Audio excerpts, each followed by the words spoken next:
Mr. President, this is a theme that I've been speaking of, which affects states across the nation, which is the National Flood Insurance Program and the threat that it might lapse, and the inability of families to be able to afford. Why are flood insurance premiums so high, you might ask? Flood insurance premiums have skyrocketed across the country due to FEMA's new risk assessment system, Risk Rating 2.0. At the heart of the problem with Risk Rating 2.0 is that with much higher premiums, people will quickly be unable to afford coverage and just drop their policies. It's well known in the insurance actuarial world that when you increase a policy by a certain percent, there's going to be another percent of people who just drop their coverage.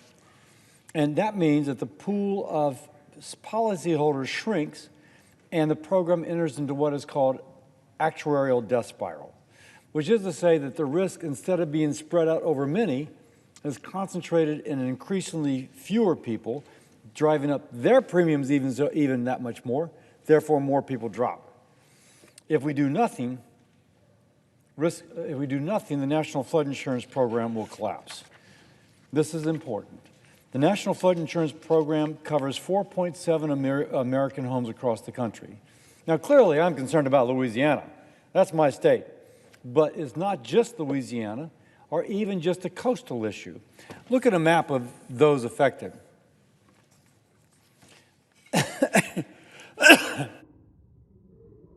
Have been hit the hardest by flooding. They've all had at least $1 billion in claims from the National Flood Insurance Program. So Missouri, inland, has had over $1 billion in claim from the National Flood Insurance Program. My home state of Louisiana, but just go around and you can see California, Hawaii, all with this issue.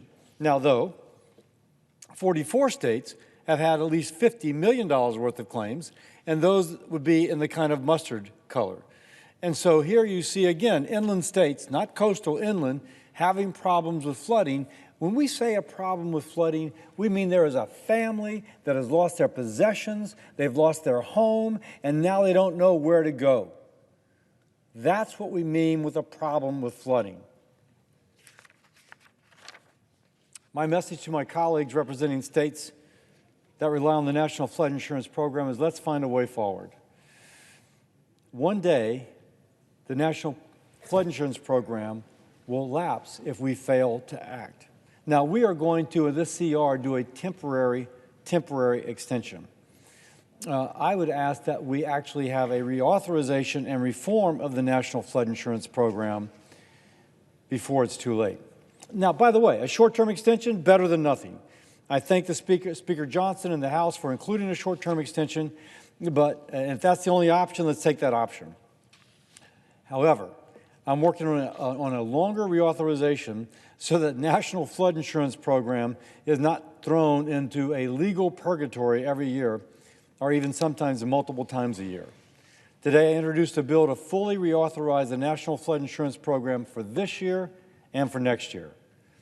4.7 million homeowners across the country deserve that little bit of certainty, and it does not seem like asking too much.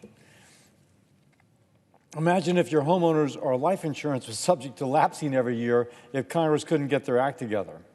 Well, for families living in communities where the NFIP is the only option for flood insurance program, this would be unsettling. In less than 10 years, Congress has passed 32 short-term National Flood Insurance Program extensions. The vote we're taking tomorrow will be the 33rd short-term extension. American families holding their breath 33 times. Families need stability, businesses need stability. This is the absence of stability. This is a yin and a yang. Congress needs to reauthorize this for an extended period of time. Let's make flood insurance affordable again. I will keep working to do that. I am pleased that the flood insurance program will survive the weekend, but we need to make it survive long term.